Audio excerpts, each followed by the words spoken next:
श्री स्वामी समर्थ श्रोते हो, कृपाचार्य स्वामी या यूट्यूब चॅनलमध्ये तुम्हा सगळ्यांचं खूप मनापासून स्वागत आहे। भोगी का साजरी केली जाते तेच आपण आज ऐकणार आहोत। भोगी का साजरी करतात जाणून घ्या पौराणिक महत्त्व आणि कथा।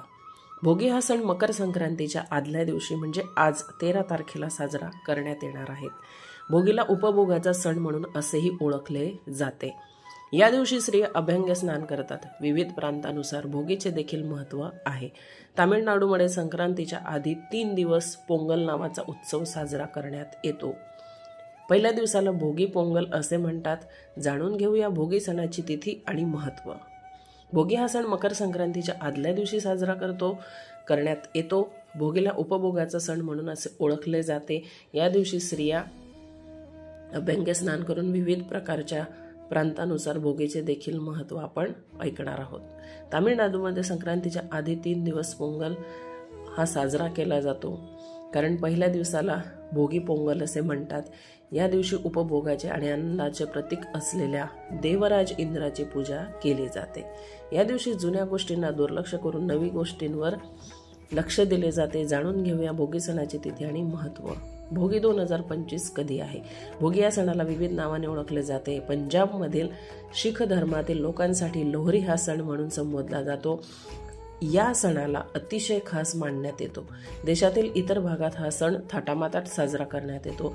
दरवर्षीप्रमाणे हा सण 13 जानेवारीला साजरा होणार आहे, म्हणजे आज। भोगी सणाचे धार्मिक महत्त्व। भोगीनंतर रात्र लहान होऊन दिवस मोठा होऊ लागतो।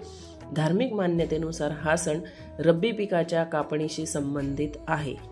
पंजाबी लोक या दिवशी लोहरी तयार करतात। संध्याकाळी सर्वजण लोहरीभोवती नाचतात आणि काही वेळानंतर ती लोहरी पेटवतात। या दरम्यान आगीत तीळ, रेवडी, गूळ, गजक इत्यादी गोष्टी टाकल्या जातात। तसेच या दिवशी रब्बी पीकही अग्नीला अर्पण केले जाते।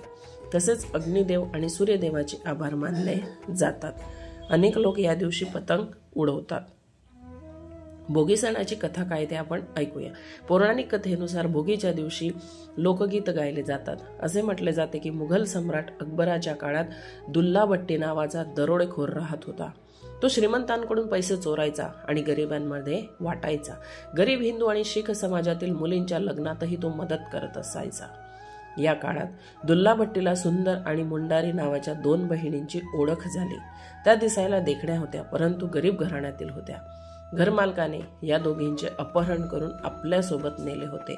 यानंतर दुल्ला भट्टीने दोघांना शोधून त्यांची सुटका करून जंगलात नेऊन त्यांचे लग्न लावून दिले होते आणि कन्यादान केले होते। ज्या दिवशी ही सर्व घटना घडली तो दिवस लोहरीचा सण होता।